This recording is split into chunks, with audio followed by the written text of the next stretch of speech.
الحمد لله والصلاة والسلام على مولانا رسول الله وآله وصحبه. أخي العزيز بول كاغامي رئيس جمهورية رواندا، سيد رئيس الاتحاد الدولي لكرة القدم، سيد رئيس الاتحاد الإفريقي لكرة القدم، أصحاب المعالي والسعادة، حضرات السيدات والسادة، يطيب لي بداية أن أعرب لكم عن عميق ترحيبي بمنح جائزة التميز لسنة 2022 للاتحاد الإفريقي لكرة القدم، والتي يسعدني تسلمها اليوم. وأود بهذه المناسبة أن أحيي حضور السيد جاني انفانتينو رئيس الاتحاد الدولي لكرة القدم، مشيدا بالتزامه القوي تجاه كرة القدم الإفريقية. كما أشكر رئيس الاتحاد الإفريقي لكرة القدم السيد باتريس موتسيبي على دوره الريادي وجهوده من أجل تعزيز إشعاع كرة القدم الإفريقية وإعادة مصداقية لهيئتها التقريرية. ولعل ما يجمعني بأخي فخامة رئيس بول كاغامي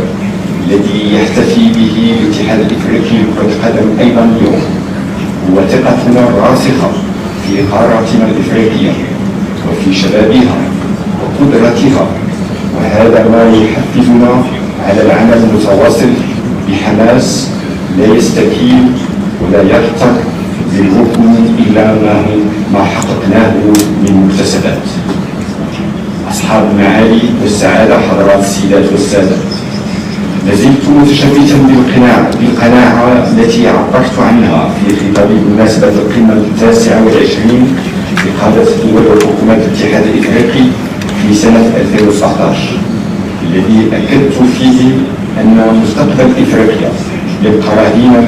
بشبابها، وأن انتهاج سياسة إرادية موجهة نحو الشباب من شأنه تركيز الطاقات على التنمية. إن هذه الجائزة التي تمنح لي اليوم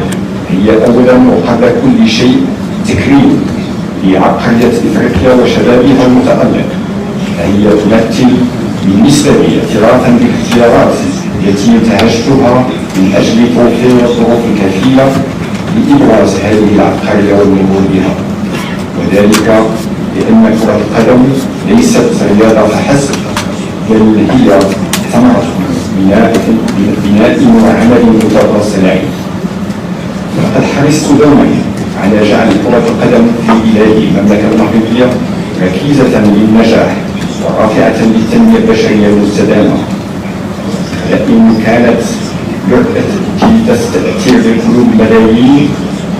وموهبة تعكس طاقات إبداعية خلاقة، فهي تقوم أيضا على أساس رؤية مستقبلية والتزام قوي النفس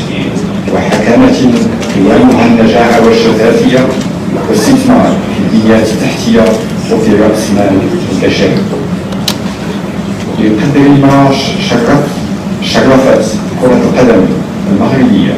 القارة الإفريقية خلال كأس العالم الأخير بقطر، فإنها قد أعلت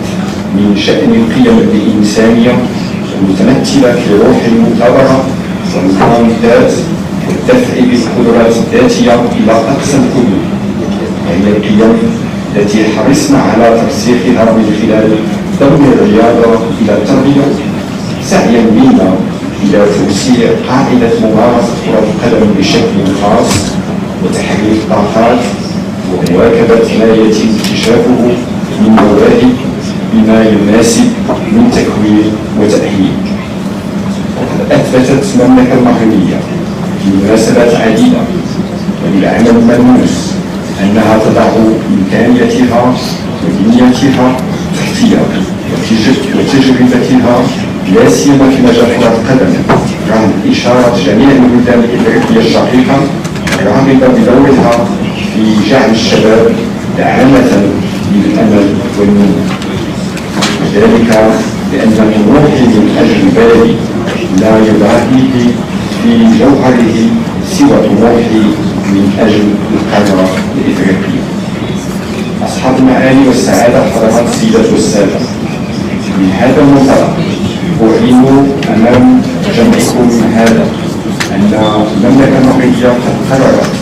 بناحية إسبانيا والبرتغال تقديم ترشيح مشترك لتنظيم كأس العالم لسنة 2030.